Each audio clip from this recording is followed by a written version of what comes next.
about his presentation. At first, we hope that the coronavirus will be cured, will be treated in a few months, but today still we are fighting with it. Treatment now have a past. Today it's have a past, and also for me, the corona is writing its own history now. To find the 100% of cure for the corona, we need to know the past at first, and maybe act today. And we need to have a very good plan for the future. Professor Aster will present the whole picture from the past, present, today, and the future treatment of the COVID-19. Professor Alain Aster. Okay, thank you, Ahmed. Hello, everybody. Good afternoon. It's nice to have you for this presentation. And as explained by Ahmed, the aims of this presentation are to discuss briefly, only briefly, about the past, very shortly the past, the present, it's more important, and the futures of the treatment of the COVID-19. And you know, the next slide, okay, you know that there is a very rapidly moving area of research and interest, and I will only present a small part, the current situation. And what are the therapeutic strategy you have to fight about these deadly diseases? And there is two kind of strategy. The first is prevention. The idea is to avoid contamination. And the second is if the patient it's sick and not the idea is to treat the patient to minimize the severity of the disease and to limit the morbidity and to avoid obviously to avoid the mortality. And for the prevention, there is two kinds of prevention: non-pharmacological prevention and also pharmacological prevention using non-antiviral drugs, using antiviral drugs, and more importantly, to use vaccination. Please, next one. And the first therapeutic strategy are the prevention, and it's most important, and the non-pharmacological prevention has been defined 1 century ago, exactly 1 century ago, during the Spanish epidemic of Spanish flu. And as you can see, in the same time, you can close, the theater are closed for all by order of mayor, and also the people wear masks. And I think it's 1 century after is exactly the same situation and the same strategy. And the non-pharmacological prevention use is the idea is to limit the contact with another humans, another peoples, and by social distanciation or physical distanciation, the limitation of contact, especially in closed area such as restaurants, theater, bar, nightclubs, and like that. And also, like in the most country in Europe for the moment, the lockdown, which is the idea to keep the people at home and to limit the displacement for the work and for the pleasure or for the social activities. And the second strategy, you know, is the first one, okay, is to end disinfection, because it's well known that this kind of disease can be carried by the hands, and during the cold or like that, we can have contamination in your hand and contamination when you have to manipulate something or like that. And the third is to wear a surgical mask, not because it's the best way to protect against the contamination by air, because the COVID is like flu or like that. It's a contamination by particles or by droplets in the atmospheres. And it's clear, despite some people say no, but it's clear that this strategy is very efficient in terms of limitation of contamination. The next slide, please. Another strategy are the pharmacological prevention. The past is is the past. And as you can see, there is the picture of the famous Professor Raoult, with like a guru. The face is like a guru. And he is pushed very hardly the use of hydroxychloroquines, azithromycins, or lopinavir, ritonavir, interferon, like that. And as you can see in this part, it's a French story, but it's a paper article from the 1 century ago saying in France, like quinine still seems to be efficient against Spanish flu. It's exactly the same idea, and anti-malarial drugs can be useful to fight the virus of COVID-19.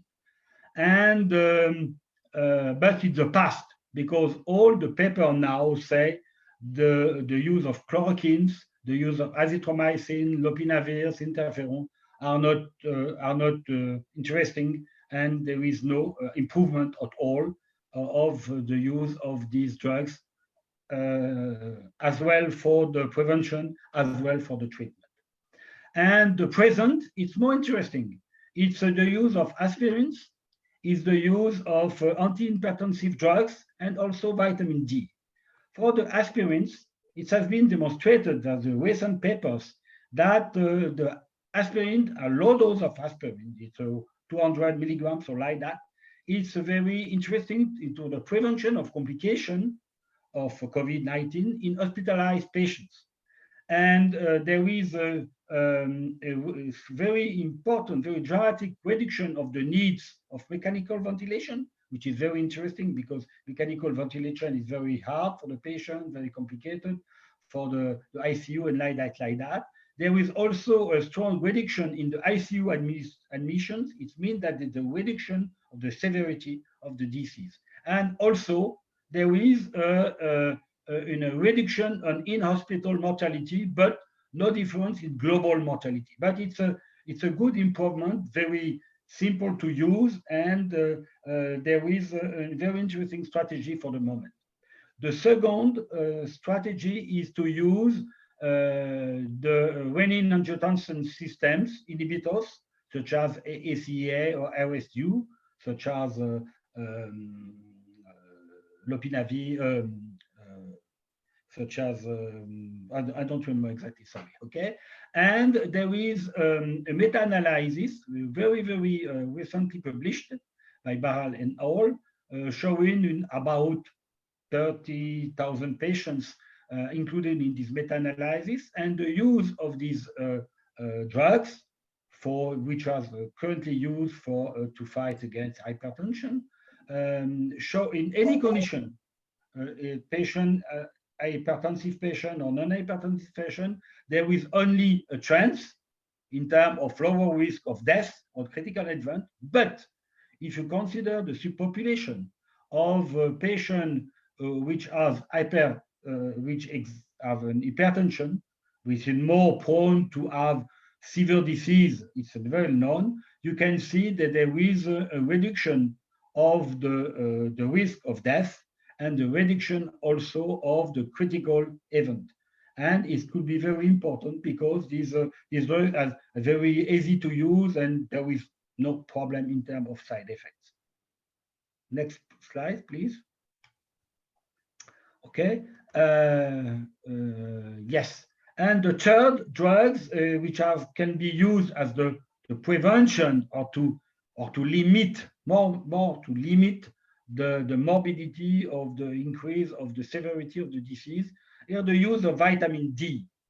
It's well known because 2 years ago, approximately, there is a paper, a meta-analysis published by the UK teams, 25 randomized double-blind placebo-controlled trials with approximately 11,000 people, showing that the supplementation of vitamin D is associated with a lower risk of acute respiratory infection, all kinds of acute respiratory infections, such as pneumonia or flu or complicated flu or like that, okay? And very recently, a Californian team published a review of the literature and suggests that the use of vitamin D could decrease the risk of the severity. Occurrence is the prevention, and also a decrease of the severity in patients, we are sick patients for the COVID-19. And in these papers, these teams, the California teams, suggest that all people at risk, such as old people, health practitioners, and like that, can be hospital staff, can receive preventive treatment with 10,000 units of vitamin D per day. It's very interesting because if you look in the paper of Hernandez, which was very recently published, maybe 10 days ago, that there is a strong difference between the normal population, in quote, not normal, but not sick population, and which are for half of this normal population are deficient in vitamin D, but in the population which are exposed to COVID or are sick with the COVID, there is 82% of these people are deficiency of vitamin D. It means that deficiency of vitamin D could be very harmful for this kind of patient. And there is some recommendation, for example, very recently, not recently, maybe 3 or 4 months ago, the French Academy of Medicine said that it could be very important to supplement patients with, people in general, especially old people, so women or this kind of people at risk, or patient with diabetes or hypertension or like that, to supplement by vitamin D after a determination of the blood levels of 125 dihydroxy vitamin D, which is the circulating marker of the vitamin D in the blood. Next slide. But the best prevention is the vaccination. It's absolutely clear. And in this slide, you can see the up-to-date situation for vaccine. There is 11 vaccines which are at the end, or in the middle, or at the end on the phase 3 and studies. And you can see that the first are for Pfizer, BioNTech, which is US and Germany, and Moderna, which is US, and also from Oxford, I think so. I'm not sure. No, it's only US. And there is a new kind of viruses because of a vaccine, sorry, because it's a vaccine with RNN, which is not exactly the same that the old classical vaccine, with a vaccine which was with viral vectors or inactivated virus or like that. And this vaccine seems they are very interesting because there is a very large buzz in all the media, in the social networks and like that, saying that my vaccine is better than the another one with 19% of efficiency, 19.2, 95, like that. It's more for stock market because, but it's the idea that this kind of vaccine can be available, for example, at the end of these years, in 1 month. For example, Moderna said at the Pfizer said at the end of 20, we can have 15 million of doses, and at the end of 2020, 1.3 billion of doses of these vaccines. And for Moderna, it's approximately the same, or like that. It's a lot of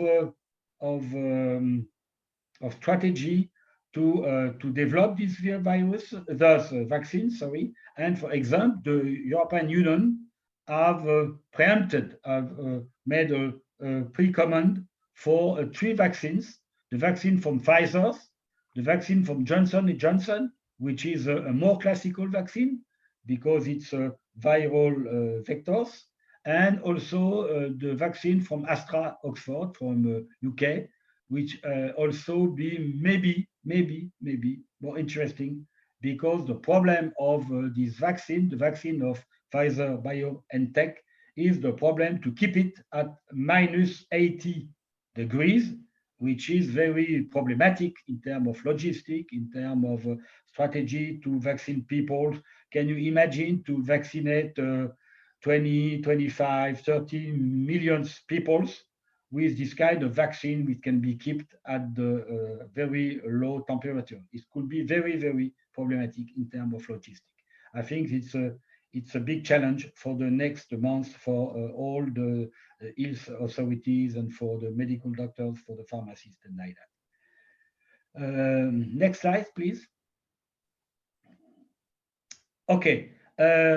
Also, the idea was to use chemical antivirals such as remdesivir, lopinavir, ritonavir, so like that, which are drugs we can act against virus, such as lopinavir or ritonavir for AIDS virus. But I probably say that the lopinavir and ritonavir has been out, is the past, and the problem is remdesivir. The remdesivir is the nucleotide analogs developed for Ebola, initially for Ebola by Gilead, the American company. And the idea is to use this drug to prevent the severity in oxygen-dependent patients. And the only papers justifying this strategy has been published in May 20, with showing modest clinical improvement in a small number of patients from 15 days to 11 days, so the gain of 4 days, but no difference in mortality. It's a very big buzz in the media like that. The President Trump has been treated with remdesivir. I don't know if it's been efficient, but it has been very important in terms of marketing. And the problem is this drug received provisional agreement by EMA for use in patients in a very severe situation or like that. And but it's a very recent finding that in the randomized trials, for example, the Solidarity trials, which have been sponsored by OMS and WHO, and the interim results of these studies published in 15 October this year, showing there is no activity of remdesivir, hydroxychloroquine, it's well known, lopinavir, and interferon.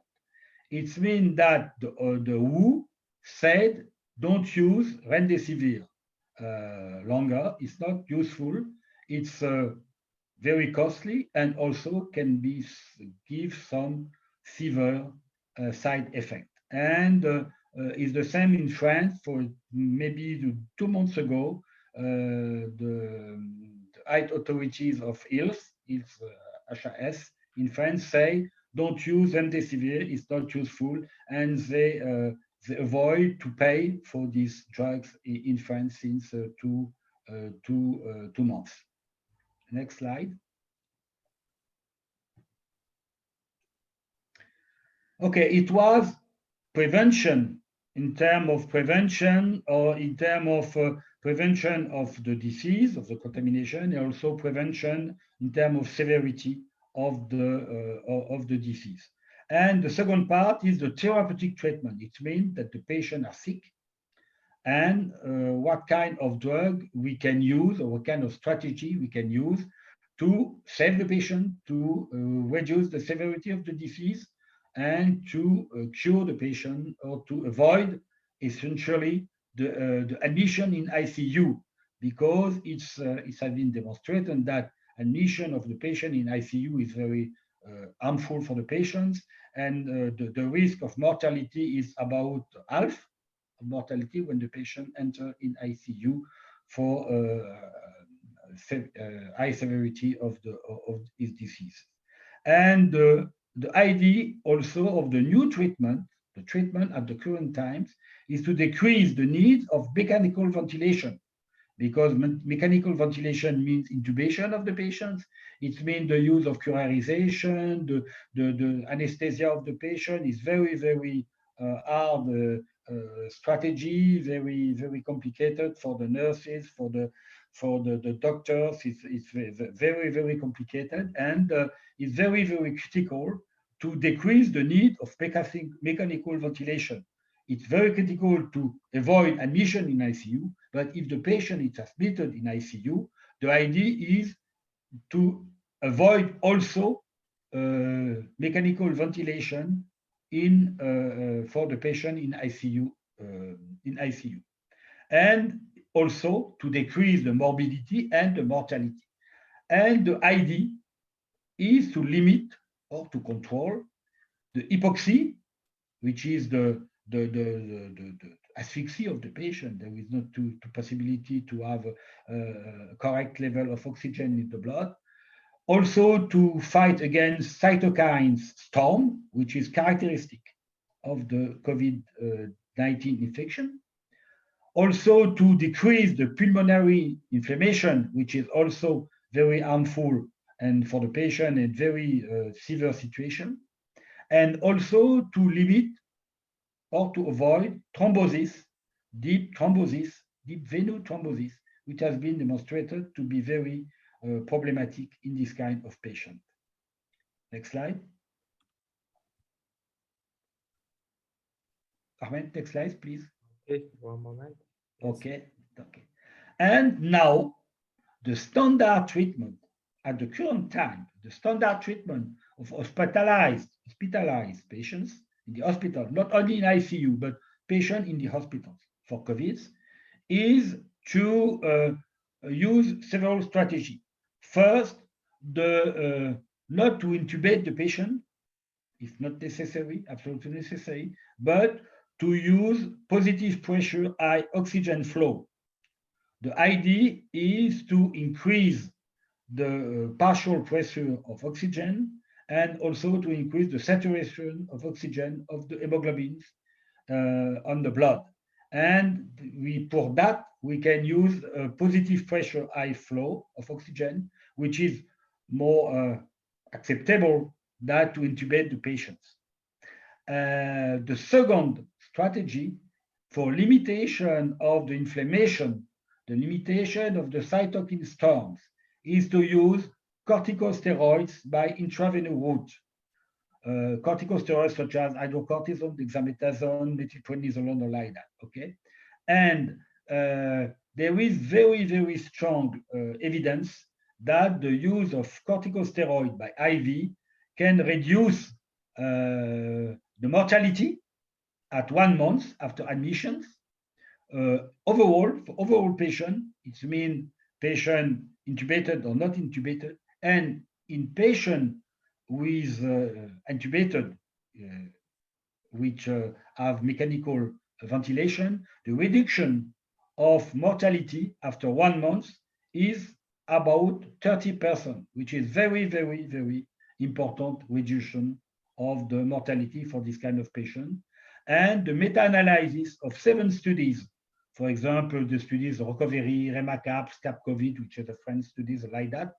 These meta-analyses of 7 studies included about 1,700 patients in 12 countries, and the relative risk of mortality was reduced by 21% versus placebo. It means no administration of corticosteroids. It's been published by a group sponsored by WHO in JAMA very recently. It means it's a JAMA for 1 or 2 weeks ago, or like that. And the third strategy is to use low white heparins, because the problem is the publication in May, the first wave. During the first wave, there is a publication for Boicou and all, which is a French team, showing that about 46% of the increased risk to have for the patient to have deep venous thrombosis, with a lot of problems and like that related to this deep venous thrombosis. And this team showed the risk factor to develop thrombosis was the BMI higher than 30 kilograms per square meters, the age, old people, patient with cancers, surgery, major surgery, less than 3 months ago, like that. And the idea now, that is a standard treatment in the hospitals. In France, it's clear, but I think it's the same thing in all countries in Europe and probably in our other country outside Europe, and is to use anti-thrombotic strategies. To can a lot of possibilities, and there is a link about all the possibilities to have to treat the patient and by anti-thrombotic drugs. But globally, the idea is all the treatment are based on the use of low molecular weight heparins, such as enoxaparin, diazeparin, something like that, at different posology, different strategy, and like that. And to finish, there is a lot of drugs under clinical trials which are tested to treat the patients, or to have the possibility to improve the patients. And there is a lot, 71 clinical trials are actually approved by FDA, and it's approximately the same in Europe by EMA. And these drugs tested included antiviral drugs, included immunotherapies, but also adjuvant therapies such as sedative drugs, anxiolytic drugs, because it has been demonstrated, we can understand that the patient is very anxious, and there is a lot also of clinical trials to see what is the best anxiolytic treatment, what is the best sedative treatment, and like that, because the treatment can have side effects and like that, and it's also important to limit the side effect of the treatment also. And only two interesting, in my opinion, strategy, which are the use of one monoclonal antibodies against cytokines storm, which is tocilizumab, but also the use of plasma from convalescent patients. But the strategy are at the beginning for the moment, and I'm not sure it's very efficient as compared to the classical treatment we can use actually for the patients. And last slide. Okay, in conclusion, the actual strategy to prevent and to treat the patient are based on the first wave experience, what's happened, what is the problem. For example, we can see that the risk of thrombosis, the risk of the cytokine storm, like that, and also a better knowledge of the physiopathology of the COVID-19. The COVID-19 is very new disease, and we have gained from experience during the first wave to improve the treatment of the patient. And we can see there, as compared to the first wave, at the present times, during the second wave, we can see a dramatic improvement in the treatment of COVID-19 patients, because there is a dramatic decrease of the patients in ICU, the decrease of the number of patients which can be intubated, the decrease of the morbidity in general. There is less ICU admission. I don't know in your country, but in France it's absolutely clear. With less ICU admission, it's better, because we can have ICU beds for another patients, for patients by cancer, strokes, or like that. It was not the case in the first wave. And also less mortality. The mortality when you enter in ICU is less now than in the first wave. Second point, this dramatic improvement has been obtained with all drugs and not new ones. For me, it's very important that I said in general that I remember I made a presentation 2 years ago like that during a congress in Hamburg, saying that the repositioning of all drugs or the use of all drugs can be better than new drugs. And it's absolutely the case for the treatment of COVID patients, because we use low white heparins, oxygens, and corticosteroids, which is very, very old drugs and very old strategy. And also very cheap drugs as compared to the new drugs. And the two final points is that limiting the risk of contamination is a gold strategy. It's always better to prevent than to treat, and absolutely clear for a pandemic, for epidemia, it's very clear. Prevention is better than to treat the patient, to wait that the patient is infected and after to treat the patients. And the ultimate key is the efficient vaccination strategy, because the only way to have a normal life and without too much risk is to push the vaccination.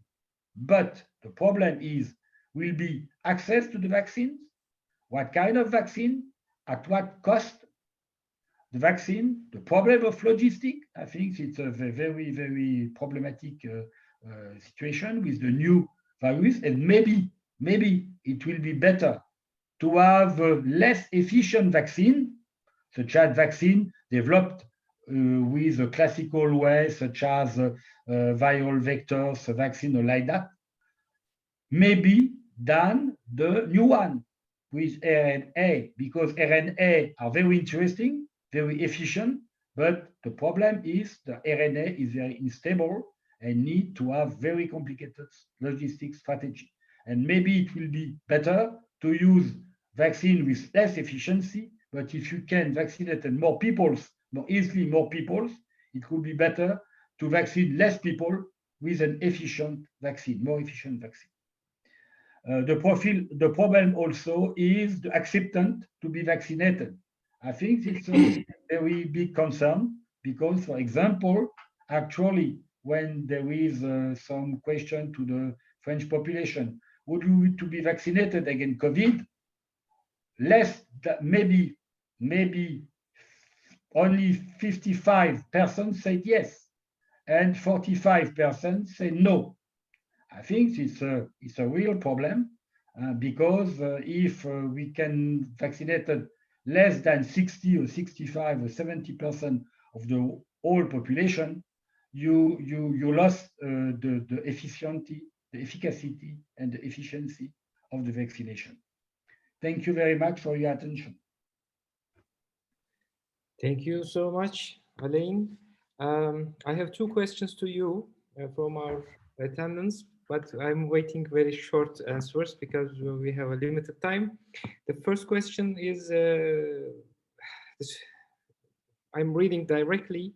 We are reading lots of things from the news, and Corona is having mutations. So how it will be, these vaccines will be useful, will we work? Yes, it's true. It's true. The problem of mutation is not clear. Some people say there is a mutation. Some people said the second wave is due to the mutated virus and like that. And in case of mutation, the strategy to use a vaccine based on RNA is probably better, because the idea by the RNA is to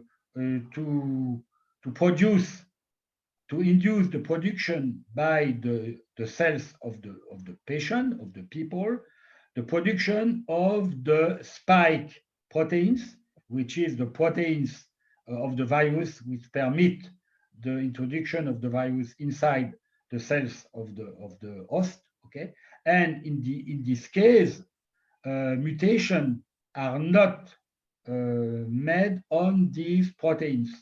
And if you use RNA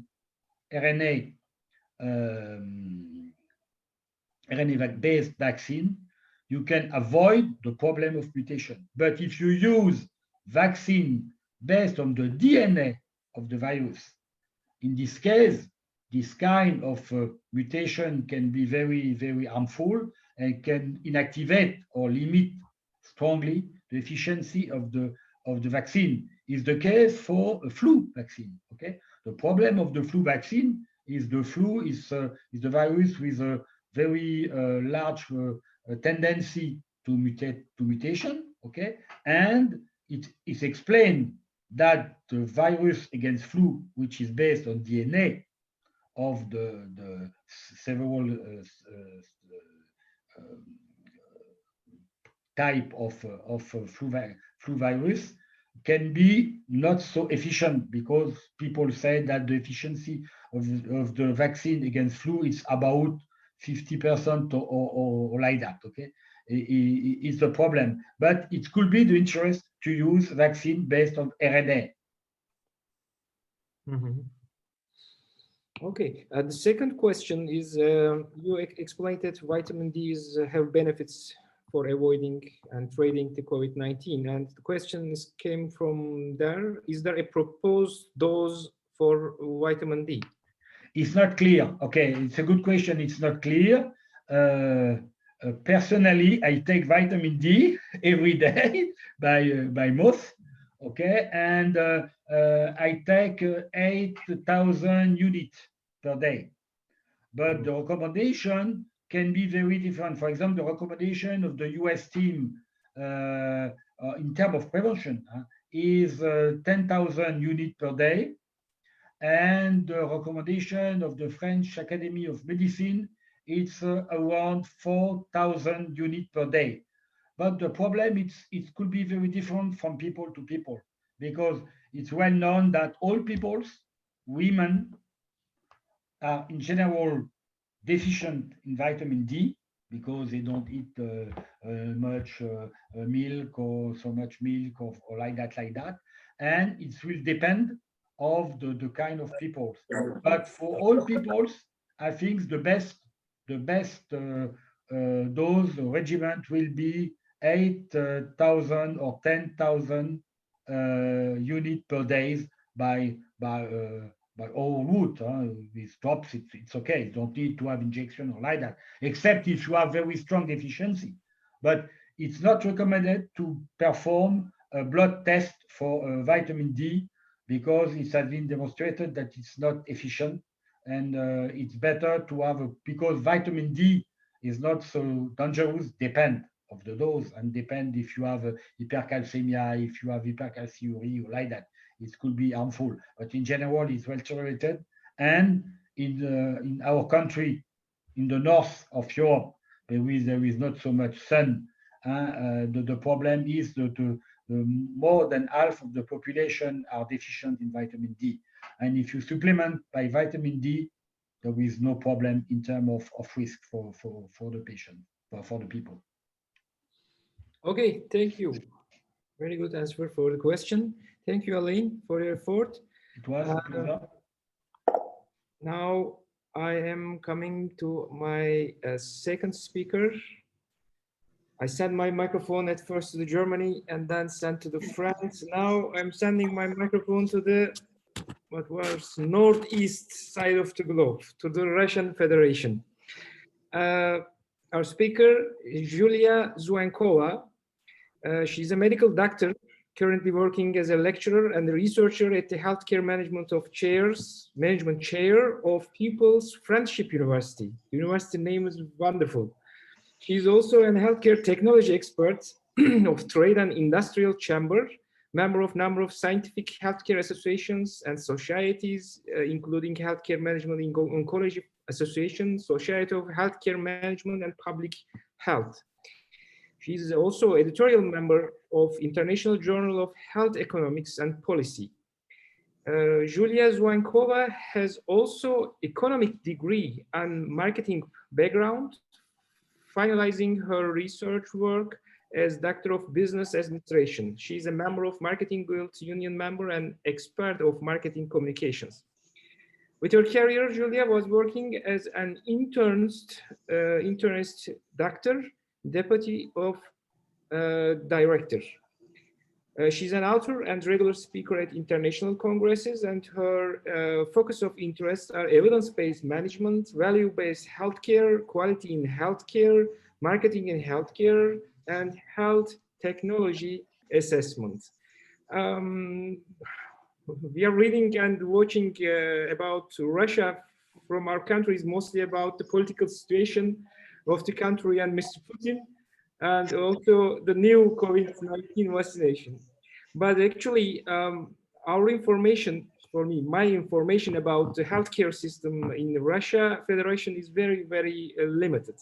And so I would like to send my microphone, share my microphone with Ms. Zhuenkova to give some information us about quality management system in Russian Federation. Julia? Hello, everyone.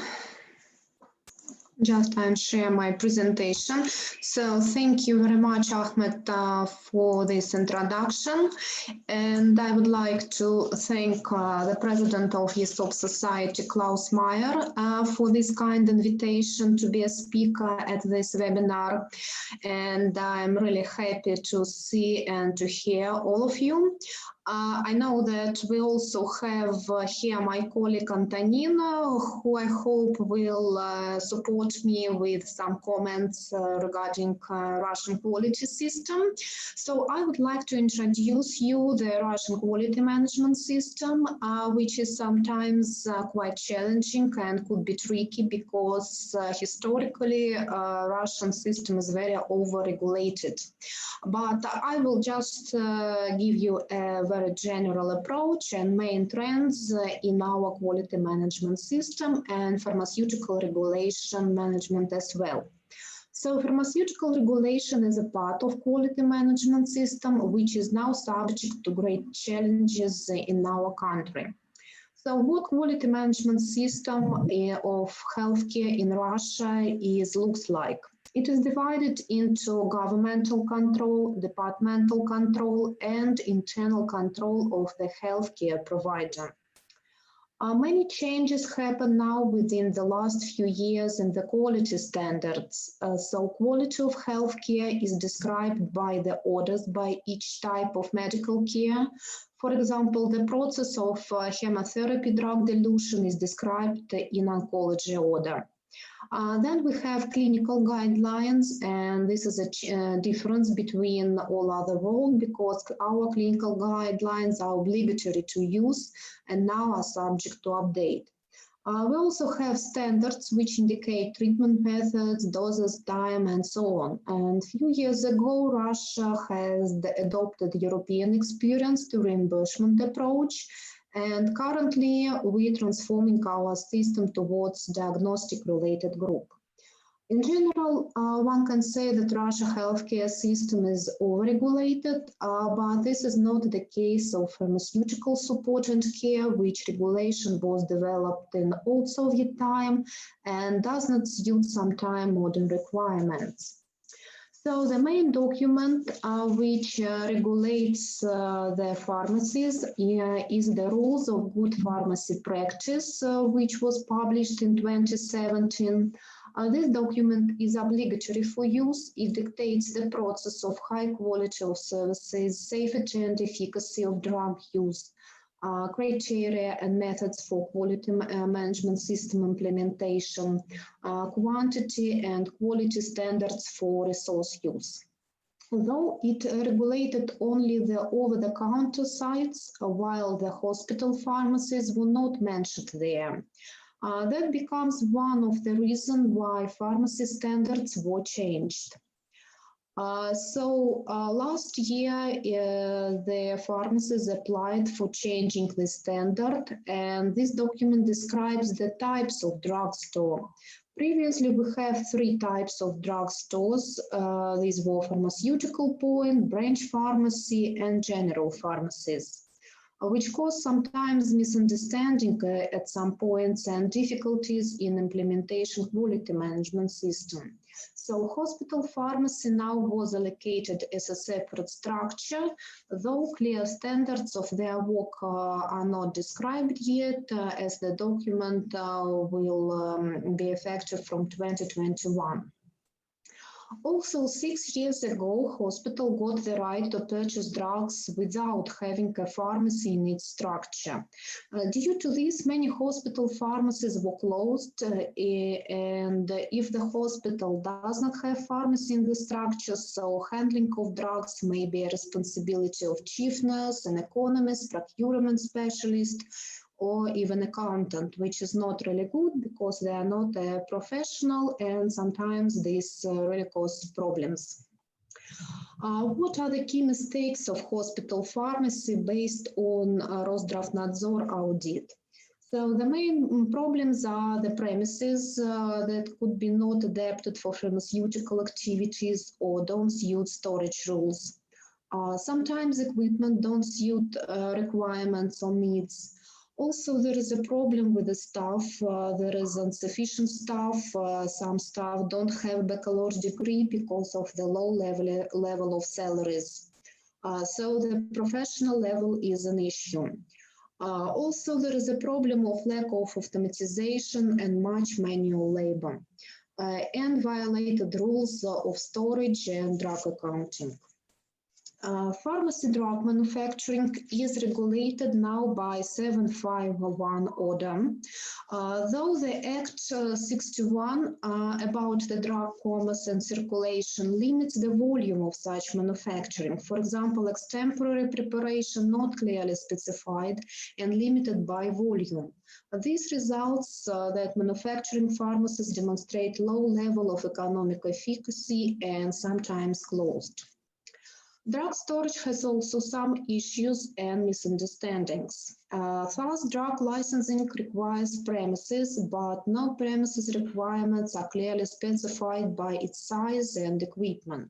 So hospital pharmacies usually located with whatever funds remain approach, which might cause hair splitting at audit. This amplified by the low level of staff education of drug storage rules. Situation with oncology drugs and chemotherapy agents is the following. So working conditions for medical staff are specified by the Guide of Hygienic Assessment of Factors of Working Environment and Workload. This document provides criteria and classification of working condition where chemotherapy substances refers to the highest risk. Skin contamination norms are also specified as a separate document, which was updated a few years ago. Also, the dilution process of cytostatic drugs is covered by the oncology order, which I mentioned below, where the requirements to the pharmacy equipment are specified. The most complete guide for anti-tumor drugs and rules for medical staff were accumulated by this document, which was issued in 2012 by the Russo-Russian Oncology Society. The document is not as full as ESOP guidelines, but yes, it requires updating. Also, the guide does not bear regulatory function, but just recommendations. Meanwhile, many positive changes are happening right now, and obligatory drug labeling and logistic control started from July 2020. So all this will be accumulated in the IT system.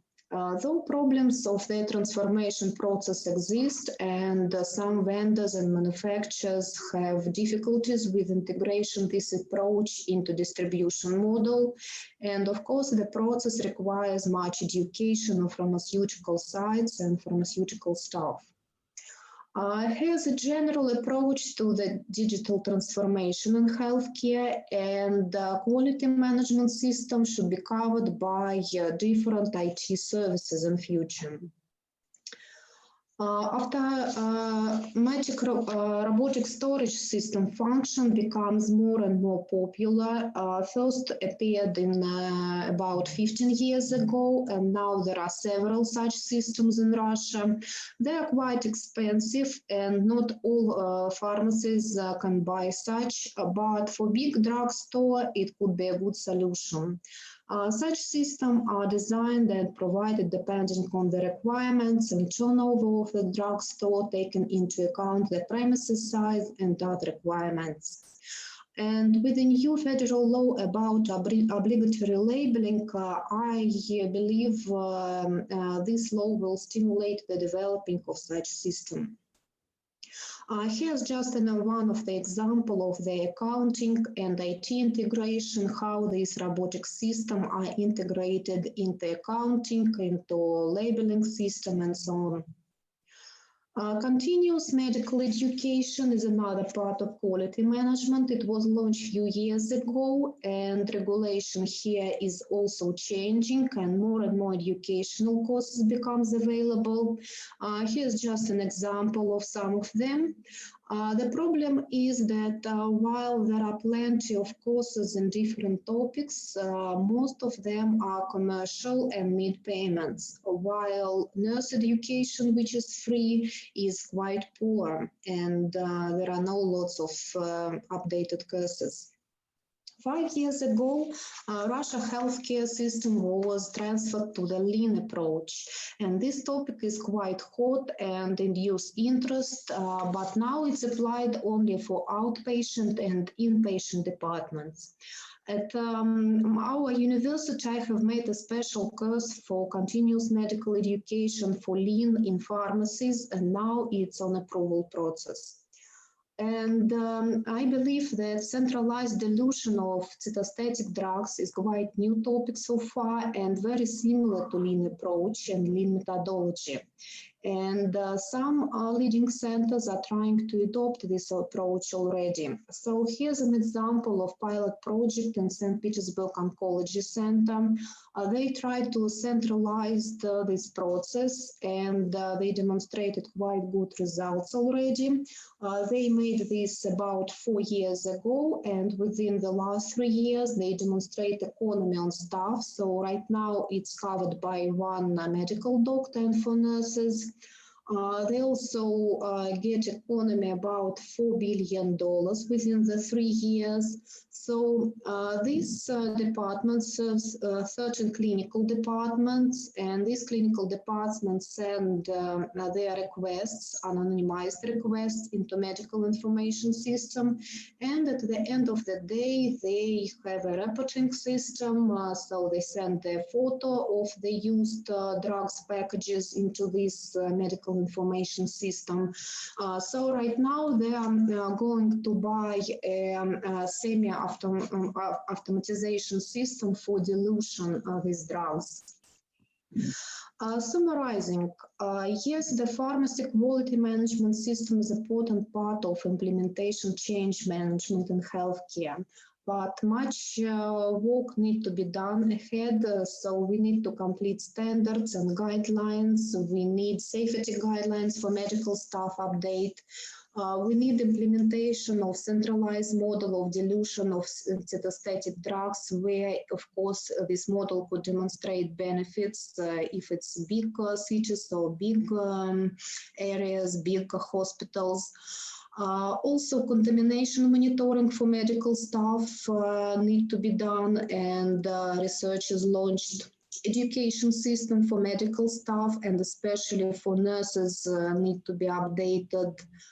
Registration of robotic dilution station for cytostatic agents, because right now there is no any registered products, and without registration they can't be used in Russia. And of course we need to sharing best practice, and that's why I hope in future we can share, you can share your experience, and we can launch some new projects together. Thank you very much. Thank you so much, Julia. It was very brief and very clear presentation. Thank you so much. And I have a few questions I have noted. Actually came one from the students. They don't share from the chat box. I think a little bit shame. The first one is you explained that a branched pharmacy. So I think the people couldn't understand much more. What is it actually, branched pharmacy? So it's, how to say, Antonina, maybe you can explain. I think it's a net of pharmacies. It's just legal form of pharmacies. It's not a structural form, but a legal form. Okay. And my second question, you explained that after the Ministry of Health looked the conditions of the or the criteria of the hospital pharmacies, if they haven't got enough, they closed the hospital pharmacy. So I think for the listeners, it's very different. How did they close the hospital pharmacy directly? Well, because in the hospital does not, there is no requirements which dictate that each hospital should have a hospital pharmacy. So the hospital can function without hospital pharmacy legally. They can use these pharmacies in some other places. So if it does not suit the requirements, so yes, it can be closed. And if it doesn't demonstrate efficacy, of course. Okay. Thank you so much. I think. Thank you. Thank you so much for your presentation, and also for the listeners, please follow the chat box, because at the chat box, very nice discussion is going on at the same time. Now I am going sorry. I need to close it and open it. Our last speaker, Paul Andrew. Sorry, I'm coming back again.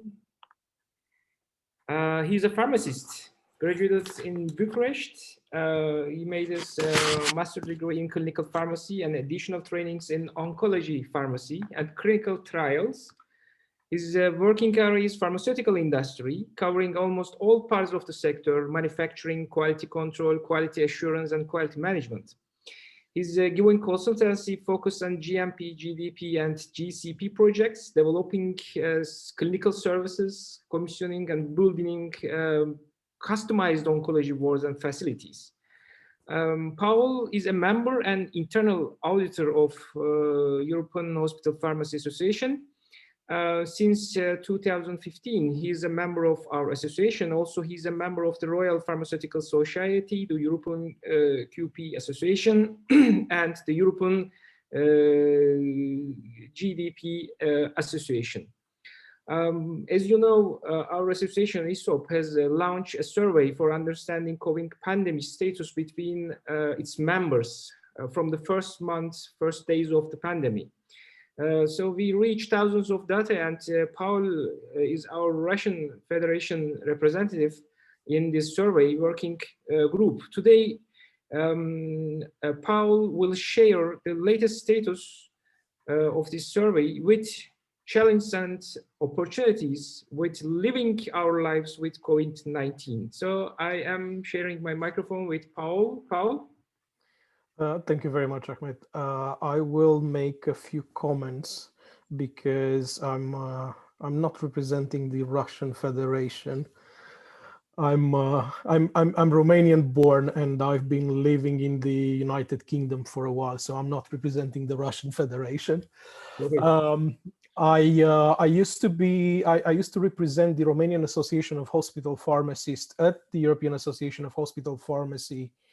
The European Association of Hospital Pharmacies until 2015, and I've been their internal auditor for 2 years. But after 2015, I returned to what my colleagues refer to the dark side, to the industry, and focused on various projects around the industry.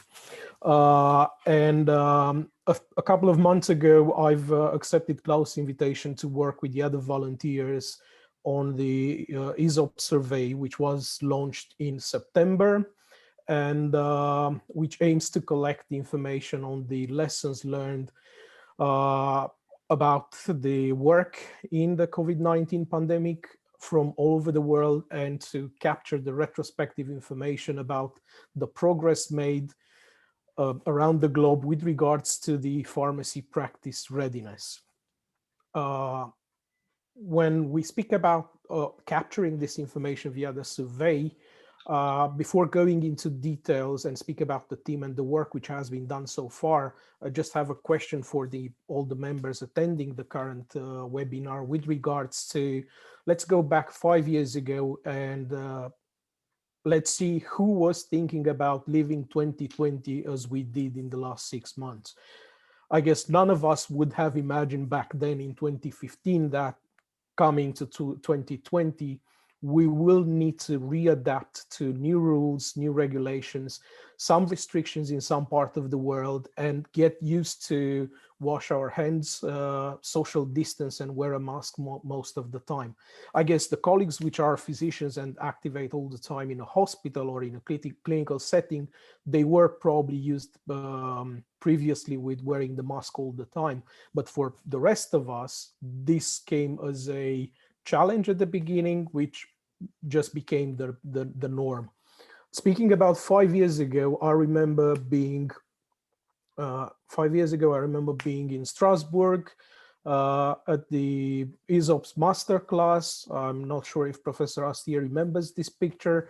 It was taken 5 years and 1 day ago.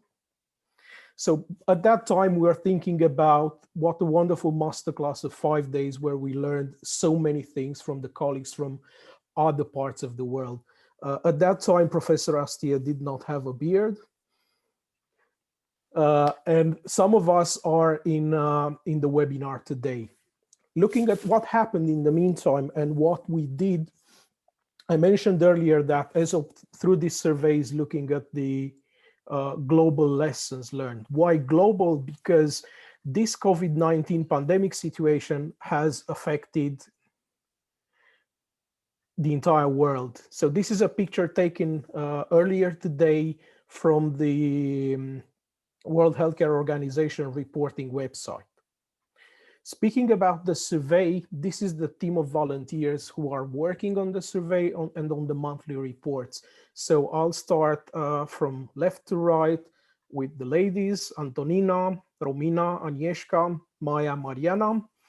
And you know some of the faces from here. This is me, this is Klaus, Rodrigo, and Ferdinand. And basically what are we doing with this survey is we collect the data which is coming from the fact that healthcare professionals across the world are reporting in the survey, and analyze this data and generate the monthly report. Why it's important to have this this monthly report? Because on one hand, we learn what's done in different parts of the globe, and secondly, we see how we can transpose the best practices into actual helping tools for all of us.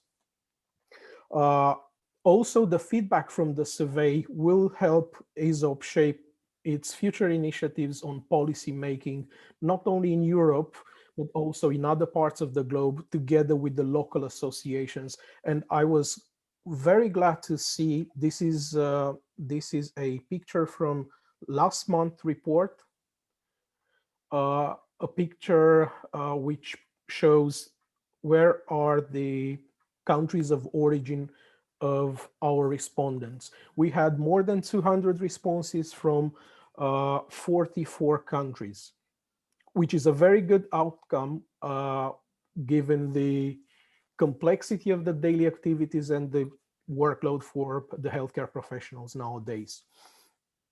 I'm not going to insist on all the topics covered in the survey, but I'll speak about 3 main things which we thought are the highlights of what we saw and what we reported on so far. First of all, we looked at the healthcare system resilience with regards to safety measures to protect the healthcare professionals and maintain most of the hospital settings at operating capacity during these difficult times. Secondly, we looked at the staff testing policies in various parts of the world. And last but not least, we looked at the availability of resources, medicines, materials, and very important, the availability of human resources during pandemic. Speaking about the healthcare system resilience with regards to the safety measures to protect the healthcare professionals and maintain the hospital settings operational, most of the respondents said and confirmed that they had access to PPE material, which enabled them to perform their duties. Obviously, in some of the cases, there were delays in delivering those PPE materials, but as I said, roughly about 80% confirmed that the PPE materials were available. The second part was looking at the staff testing policies. The staff testing policies varied, and as you can see from this picture, this is taken from the first monthly report. It's good that almost 60% of the 60% of the respondents confirmed that in their countries, those who showed symptoms were tested. At the same time, 24% of the respondents said that irrespective if they showed or did not show symptoms, in their cases, in their countries, the hospital staff got tested for COVID. There is more granulation with regards to the frequency of testing, but I'm not going to go into details now. However, looking at the responses in the first and second iteration, the question remains, okay, so what happened in the other about 18% of cases where the respondents declared that the staff, including them, was not tested during these months? Was this a decision based on a risk analysis, or was it just due to the lack of resources? And this is one of the key asks and one of the key points we asked the countries individually and the national organizations to look into more detail, if there was a risk analysis or what can be done to make sure that at least there where there are people showing symptoms, and I'm talking about healthcare professionals, there is a policy in place to make sure that they are tested and they are not active vectors in spreading the disease. Because if you think back at Professor Astier's presentation earlier, until we have a vaccine, the first thing we can do is to make sure we reduce the spreading. So if we have someone who has the symptoms, we don't have a policy for testing, the question is, what do we do to make sure that that person, if they are positive, do not spread the virus around? Going to the next conversation about shortages, the next point we highlighted. Looking back at the previous 8 years, or at least I'm looking at the last decade, whenever speaking about shortages, in any conversation around the pharmacy practice, be it as part of EHP or at ESOP or in any other setup, whenever speaking about shortages, people tend to refer to shortages of medicines. But if you look at the hospital setting, and the Medical Act is not all about medicines. You need medicines, you need medical devices and other resources, and I would say the first should be the availability of the skilled healthcare professional. And one of the questions in our survey was about the workload during the last 6 months or during the pandemic. And what we've noticed was that more than 1/3 of respondents said that in their case, there was an increased workload. We do not have the level of detail to let us know if this increase was caused by the fact that they had the same volume of work and less staff, or with the same staff, there was an actual increase of total workload per ward or per hospital setting.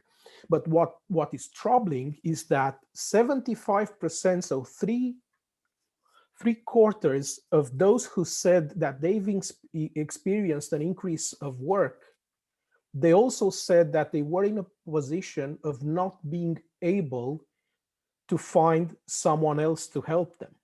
And I think that is one of the things that is worrying at this time.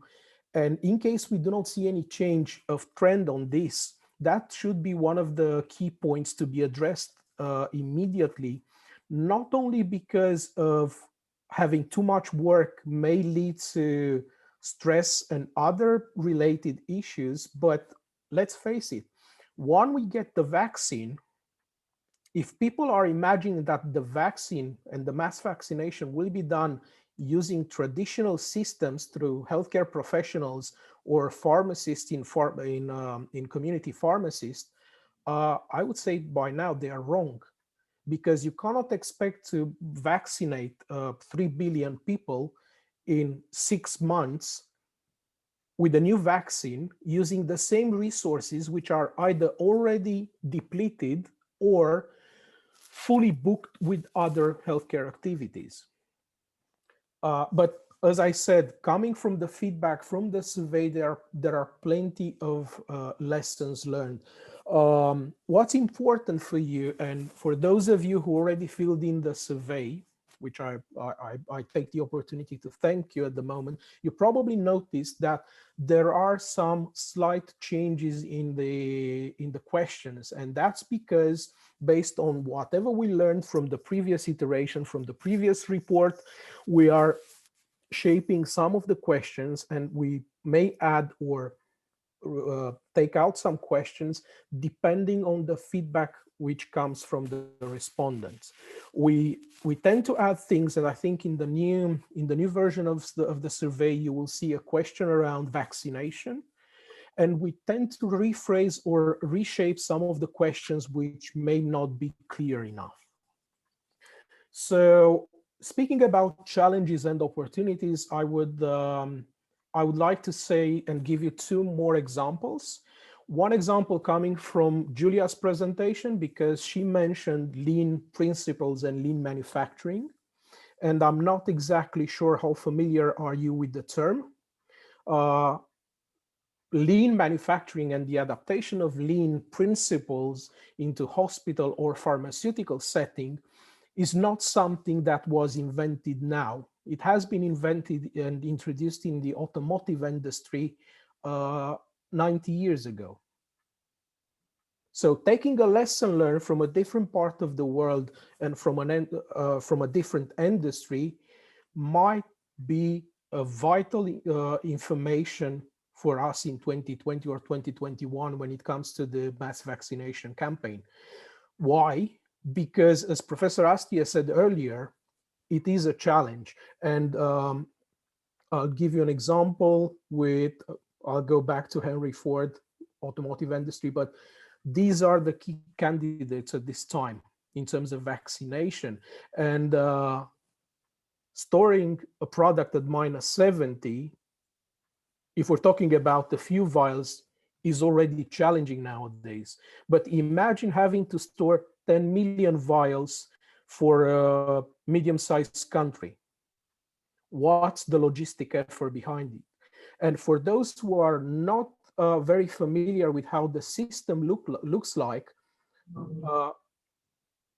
the system would look like very much like this: flying the product to the country, storing the product in large facilities, which in most of the cases at -70 are not available at this time, then distribute to smaller facilities in the territories, and then organize the vaccination either in hospital setting, community pharmacy, or why not take another lesson learned from a different industry. And as funny as it sounds, you might even consider organizing vaccination points similar to McDonald's and McDrive.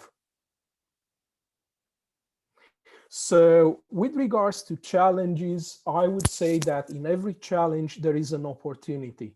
And I was very, very glad to see this year, most of my colleagues and most of the healthcare professionals being able to adapt and continue their work with all the restrictions and the lockdown.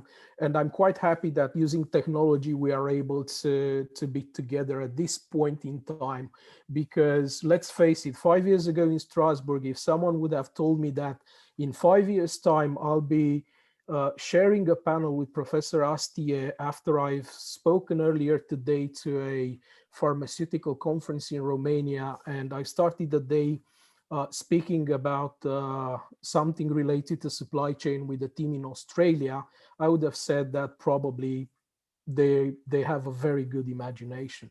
And going back to this slide, Henry Ford said about 120 years ago, coming together is the beginning, keeping together is the progress, but working together is the key to success. So I thank you for your effort and contribution up until now, and would kindly ask you to fill in the survey again when you get the notification, because by collecting that data, we use the feedback not only to report back to you on a monthly basis, but we also provide a support for the entire ESOP team with regards to shaping the ESOP policies for the future. Thank you. Thank you so much, Paul. It was very clear presentation. I think because of that, I haven't got any question. Thank you so much for your giving information to us, share the results for us. And we are coming to the end. Before coming, I want to give the microphone to Klaus to say something about this evening. Yeah, how could I say something after the word from Paul? So that was the last slide was the resuming of everything what is touching us as well. So I think I can only say to you that from my personal impression, it shows that we have lost several years in the past in communication with all people around the world. What is really related then regarding the presentation of Julia, what is showing us that quite a big similarity in demands, but also quite similarity in getting more knowledge is given. And as I know that we are now have people from Japan up to Chile regarding us, as well from the north of Europe to South Africa. So I think it gives us a chance to improve our understanding that humanity is a base for all our activities.